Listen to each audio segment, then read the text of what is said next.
Good afternoon, YouTube. It's me, Udoka. Welcome to my channel where I usually talk about mental health updates and literally whatever I want. Today I want to talk about Scandal. You know, that show created by Shonda Rhimes starring Kerry Washington. I want to talk about it. But first, can we just get into library teas that I got going on today? Okay, I had a meeting with the sales team scheduled for today, and they were like, oop, nobody wants to meet today, so just do whatever. So I'm like, since I got my makeup ready, why don't I do a video? And I wanted to do a video about Scandal because I'm just so disappointed how there are review videos and analysis videos about How to Get Away with Murder, about Bridgerton, about Grey's Anatomy, but ain't nobody want to talk about Scandal. Like, Scandal was a cultural phenomenon in the 2000s. How we just gonna forget? How we just gonna play like Scandal didn't exist?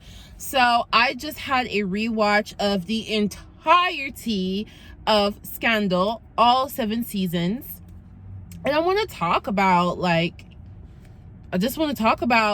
some of the interesting pieces I noticed in the show and what didn't make sense, what I liked, what I didn't like, and just discuss, because nobody wants to discuss it, which is annoying to me. So, if you don't know, Scandal is about Olivia Pope. She is a fixer. She's a lawyer who doesn't practice law. She doesn't practice, but she fixes things. She fixes your scandals, hence the name of the show. And then you start learning about her own scandals. This is not going to be spoiler free. I'm definitely going to spoil it. So when I first watched Scandal, the first time I watched Scandal, I did not watch the entire show because, like, after season 4 or 5, it was just like they changed the time it would come on and stuff like that. And sometimes it's on Netflix, sometimes it's not. I'm just like, I was just confused. And then I also use Popcorn Time to watch stuff for free. And sometimes Popcorn Time will have the season, sometimes it wouldn't. So finally, this past 2 weeks, I think it took me 2 weeks to watch. Like, I'm talking, I was watching it all day, every day, okay? And I finished it in 2 weeks. I downloaded Hulu and did the free trial and watched Scandal. So when I first watched it, I was really attracted to it because Olivia Pope is everything that a young Black woman aspires to be. Beautiful, successful, smart, snappy, all your wits about you, nobody can F's with you, uneffable. You got a team of gladiators behind you rolling deep, okay? Anybody want to post up, they can come catch these hands. Know what I'm saying? Like, she was just everything that you wanted to be. And the biggest thing about Scandal was, okay, ladies, let's talk about how she's in a relationship, a fraudulent, nefarious relationship with the president of the United States, which a lot of people are like, wow, this is amazing. And a lot of people are like, no, it's not amazing because she's the mistress. She's not the main chick. She's the mistress. So there's nothing amazing about it. And the one thing I do like and appreciate about Scandal is that whenever there's an issue, they usually show 2 sides, 2 philosophies you can look at the issue with, 2 opposing philosophies. And a lot of the time, both sides are valid. Sometimes they're showing both sides to show you how the other side is, like, really not good. But a lot of the times they're showing you that both sides have validity to it. It's just where do you fall? And wherever you fall, you're not wrong, right? And I think Shonda Rhimes does this in Like, you notice that in a lot of her shows. There's a lot of dichotomy going on. And I appreciate that. I actually really like that. My issue, so the first couple of seasons, Olivia is trying to wear the proverbial white hat, meaning she's trying to be a good person. She's trying to do things in the name of good. And the reason she's always talking about the white hat and just so concerned about whether or not she's wearing the white hat is because in order to get her end result, she does some shady things, okay? She blackmails people. As the seasons go on, she starts killing people, not with her own hands, but like asking her little minions to kill people, torture people. You know, she F's with people's lives to get the job done. And in order to have a clean conscience about it, she tells herself, number one, I'm taking care of my client. And somehow that, above all, that is noble.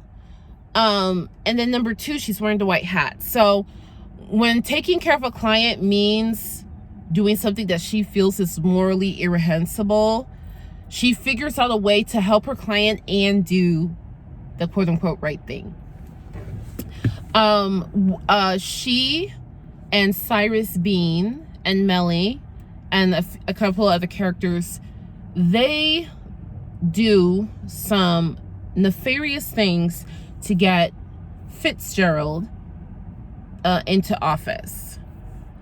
And Cyrus Bean, he's one of my favorite characters. First of all, let me tell you, my favorite character is Olivia Pope's father. When her father came on the scene, I'm like, this show, hold up.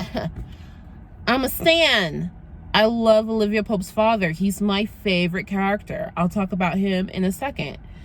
My second favorite character, or I shouldn't say favorite. The next most interesting character is Cyrus Bean. Cyrus Bean doesn't give a damn about no white hats. He don't give a damn. I don't know. He's so weird to me. I'll talk about him in a sec too. But Olivia's just constantly involved in really bad business, and she tries to talk herself into feeling okay about things, including her relationship with the president. But at the end of the day, she's a bad bitch, and you want to be like her, because you also want to be a bad bitch. Now, as the seasons go on, let me talk about Fitz, because this relationship with Fitz, as the seasons go on, it just gets more and more annoying. Like, it gets to the point where, like, can you just do your damn job, Mr. President, and leave this woman alone? It's really annoying. And Fitz is incredibly annoyed for the majority of the show. I don't like Fitz until, like, season 6. I'm sorry. He is unlikable for the majority of the show because he acts like a man-child. When he doesn't get his way, he throws a temper tantrum. Everybody is so evil except for him. Like, he just doesn't treat people well at all, especially his wife and mother of his children. Doesn't treat them well at all. He's very entitled. And it's just annoying. And what I find really interesting is Olivia Pope does shady things to get this man president because they believe he's good for the country. Even Cyrus Bean, who's usually looking out for his best interests, there's still something in him that wants somebody who's best for the country. It's like he's constantly fighting between, I want power, but also I want somebody who's actually a good human being to be in charge, but also I want power. So he's interested in that way. So it's like, okay, you guys chose Fitz because you think he has good, like, he has moral principles that the country needs, but he behaves he behaves like a child most of the time. Interesting. So I don't like him. Oh, I love Melly though. Melly has been a bad bitch from day one, okay? The show tries to make you not feel that way, but especially if you're a woman, I think you can't not like her. The show really tries to make you not like her. But if you think about how would I handle myself in her situation, she's a bad bitch.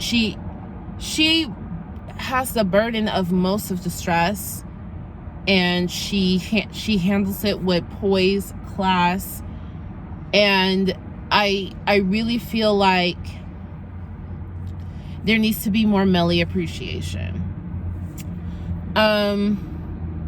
So for me, Scandal is like divided into 3 parts. The first part is we're getting to know all the characters. Olivia Pope is the one that we like. She's trying to date the president, and this is interesting. The middle part is like where it's good. The middle part of Scandal is my favorite part. This is where Olivia's dad gets involved, and I love it.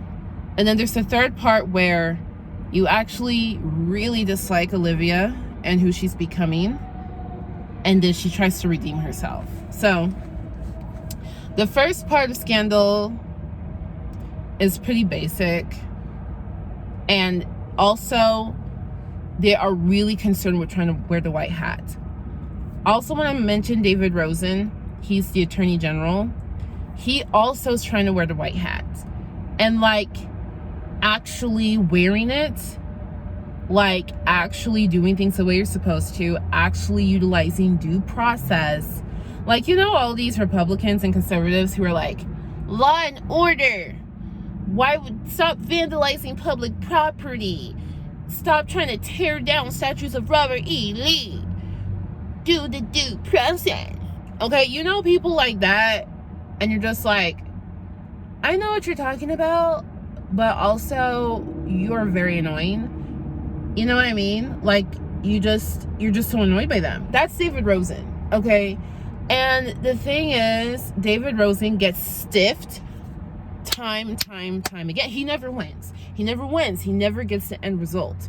And he's like, what the hell? You, Olivia, keep talking about how you wear the white hat. You don't wear the white hat because you're killing people, you're doing this and that. I'm actually trying to do things the right way, the democratic way, the using the law way. And I never win. And so it's like, David, that means you're not wearing the white hat because you're not getting the job done. Like, if you don't get the job done, then you're kind of useless, right? So David Rosen and Olivia are constantly fighting back and forth for the white hat. Olivia using nefarious means, David trying to use legitimate means. And the show just kind of the show kind of not brainwashes you, but pulls you into their world where you have to just come to accept the same way that David Rosen has to. You just have to accept that if I actually want justice or something to be done that I believe is right, then you're gonna have to do some nasty ish to get it. And you just kind of accept it. You just kind of accept this is just what it has to be. Let's enter the second phase of Scandal, where Olivia's dad comes in. I love her dad because he is so, to me, he represents what any hardworking, ambitious parent wants for their life and for their children. And he is the one who forces the audience to remember that there is racial inequality here. It's very submersive. And unlike people like Fitz, who can have power handed to him on a silver platter, and he will actually have the audacity to be angry and ungrateful for it. Like, he'll get mad. He'll find out, oh my gosh, you caused voter fraud for me to win. I hate you. You're fired. But it's like, sir, you're still benefiting from the nefarious things done to get you in office. If you really want to walk that walk and walk that talk, you need to resign from presidency. But you never did that, did you? You just want to play and pretend like you are the good person, but you're not. So, and what's interesting is they had to make him actually kill a person, because the whole time you understand, like, you are trying to be a good person, but you are failing to recognize that all of the horrendous things that you're denouncing, you still benefit from, and you refuse to let go of the benefit. It's like, how can you denounce something but you benefit from it, and you won't let go of the power that it gave you?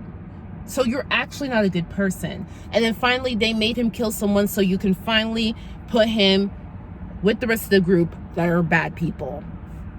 Should I say bad people? I mean, they're bad. They're doing bad things, right? So Olivia Pope's dad comes in, and Olivia Pope's father is the first one to just blatantly and honestly say, yeah, I kill people to get the job done, and what? Excuse me, I thought a peasant had something to say. Excuse me, I thought somebody who doesn't do a damn thing for this country has something to say. That's what I thought. That's Rowan, Eli Pope, DeMarcus, whatever. He has so many pseudonyms. But Eli Pope is my favorite character because he keeps it real. He reminds the audience of racial injustice. And he just represents to me what parents want for their lives. And I really, this is one thing I really love about Shonda Rhimes, is that she has these adult characters. And usually when you're watching a show, adult characters are like, they like live a life in a silo. Like, it's like, hey, I'm here, just magically I'm here. But Shonda Rhimes really incorporates parents and even grandparents. Like, she incorporates parents into an adult story, which I absolutely love, because when I was a kid, I really thought when you became a grown-up, you just do whatever the hell you want, and you're totally your own person. I really thought that growing up, because that's how the media portrays it. But in actuality, you are always your parents' child. You're always your mommy's baby. You're always your daddy's girl or daddy's boy. Forever. You never outgrow that. And how they raised you affects who you are. And parents will still try to influence you. It doesn't matter if you're 50 years old. You can be a 51-year-old grown as hell, had children of your own, raised children to be adults, had a whole ass career, and your mom and daddy still gonna call you like, how come you didn't call me the other day? Excuse you, how come your room messy? You're not gonna clean your room? Okay? And I really appreciate that about Shonda's writing. And Olivia's dad, everything he did was to have power so that his family can actually get somewhere. And I love that he had this philosophy that he was going to raise her daughter as a black woman to feel as entitled to anything and everything as a white man feels in this country. And I just love that. I'm just like, that's such an interesting concept.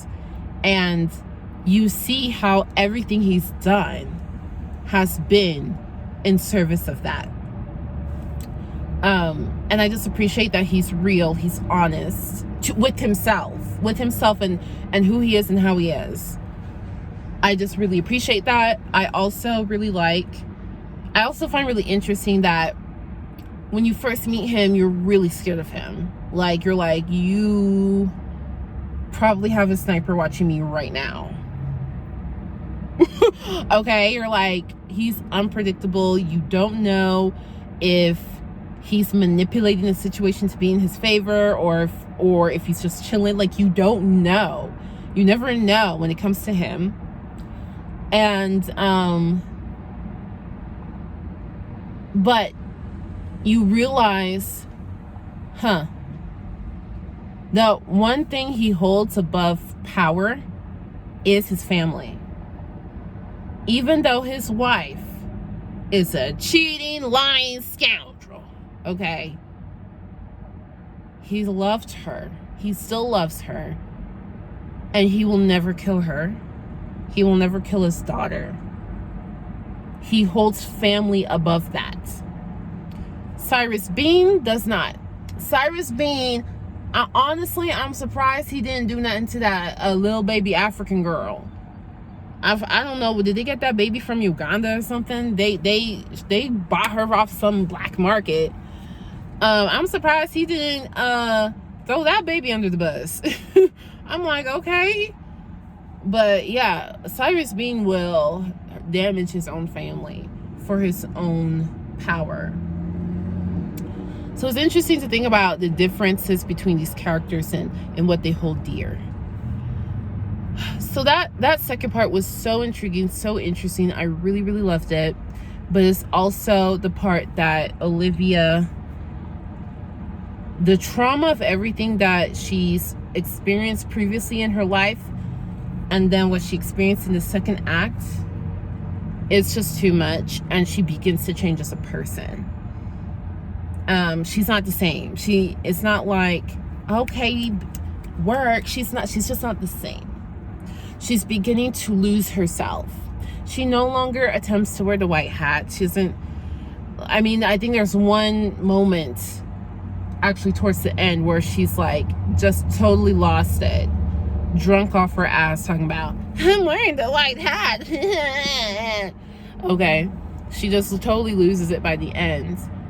And also Quinn Perkins starts having a life of her own, which I really, she's one of my favorite characters because her journey is the most transformative. She goes from literally looking like she's 15 years old, like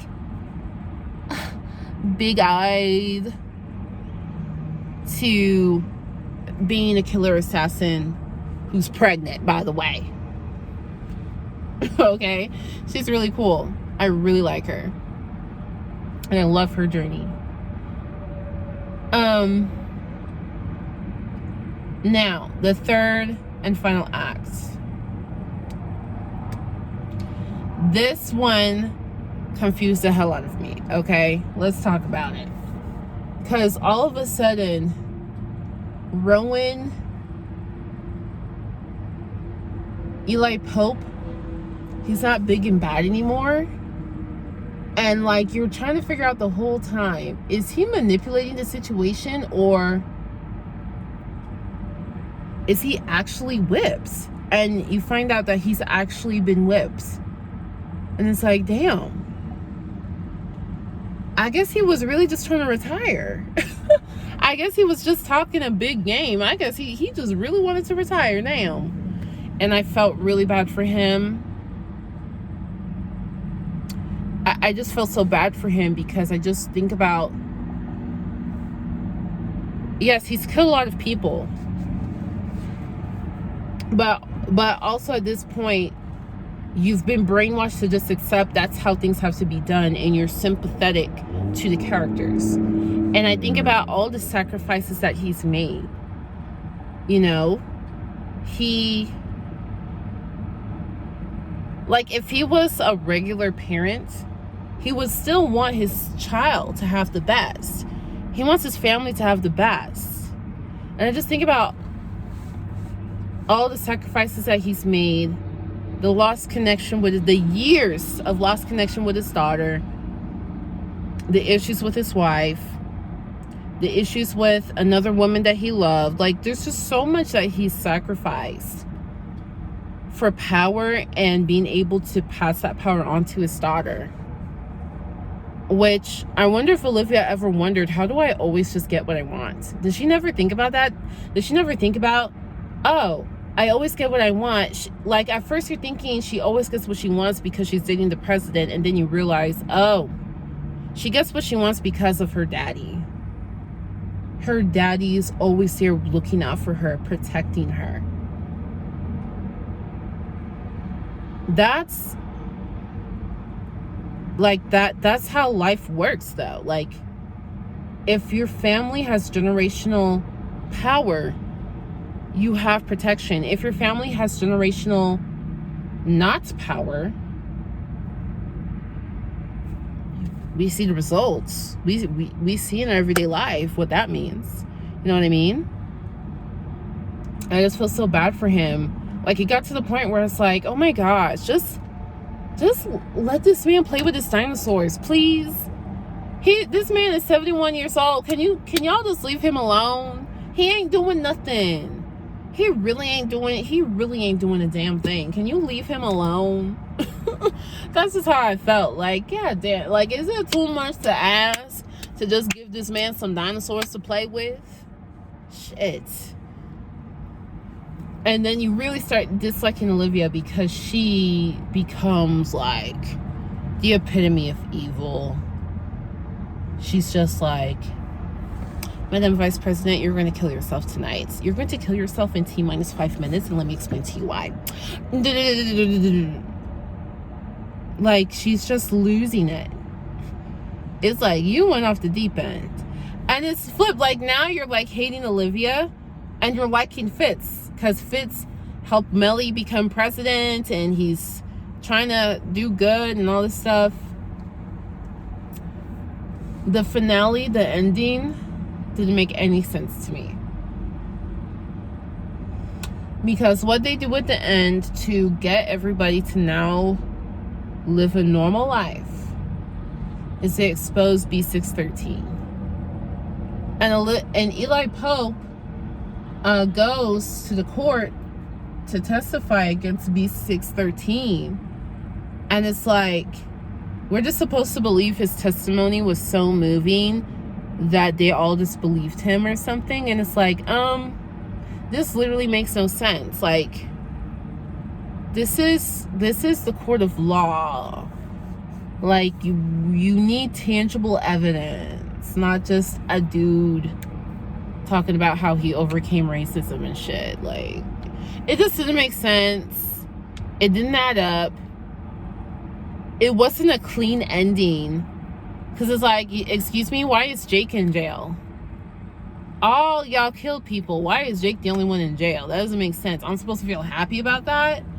And like, they try to show him, and he's like in his jail cell dreaming of when he and Olivia were on the island, and then he smiled, and I'm like, are we supposed to feel good about this? Like, are we supposed to feel okay that he's in jail? It just doesn't make sense. It doesn't make sense. It doesn't make sense. And I watched the extended version of the finale, that final 3 minutes of the entire series, and I saw that Huck kill Cyrus. And I'm like, well,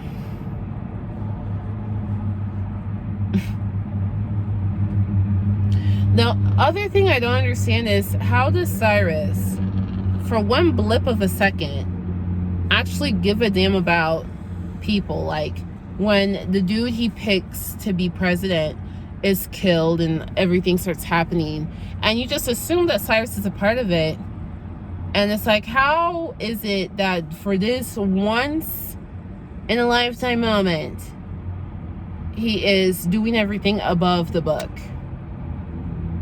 Like, how? What motivated that? The show didn't really explain how do you get a self-motivated character to actually do things above the fray for the first time in his life. Like, what? How did that happen? It's not making sense. And then he just goes right back to evil afterwards. That doesn't make sense. That didn't make sense. Eli's testimony didn't make sense.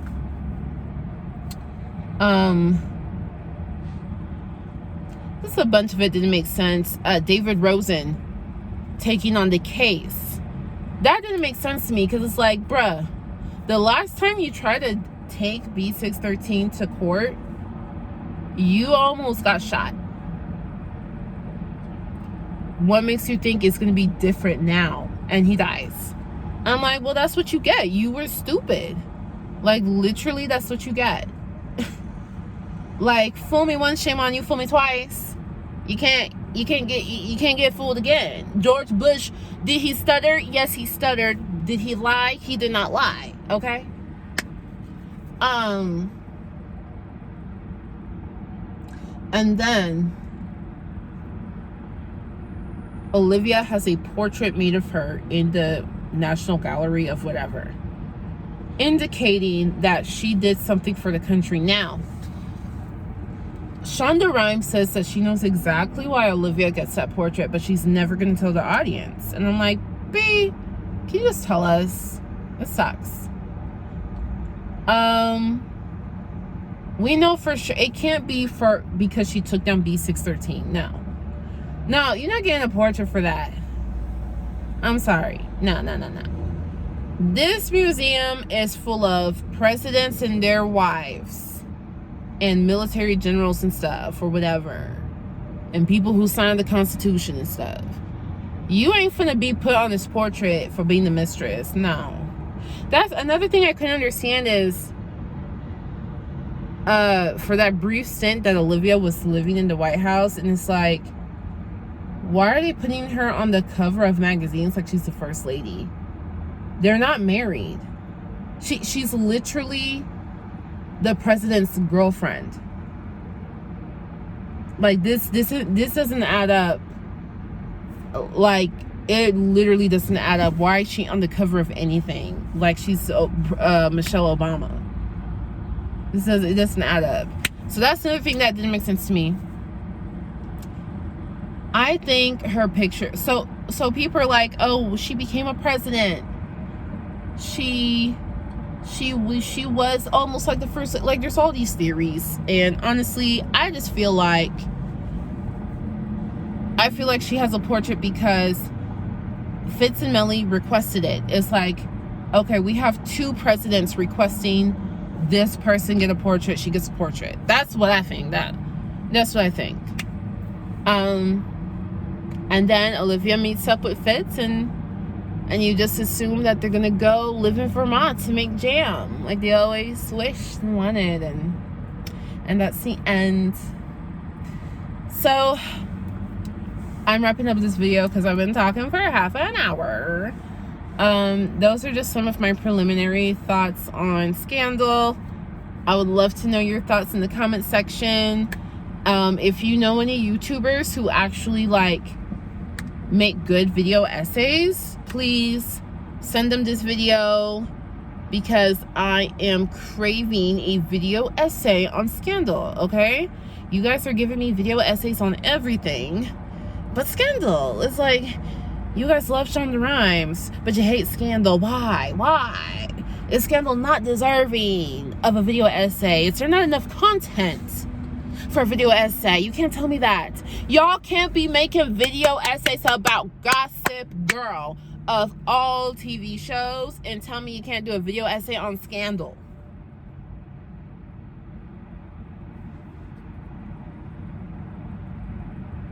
Literally, I'll just sit here and wait till y'all give Scandal the flowers that she's due.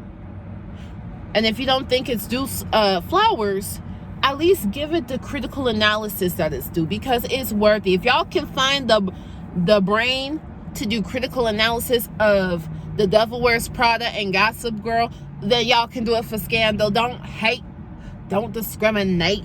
Okay, what people got against Kerry Washington? Excuse you.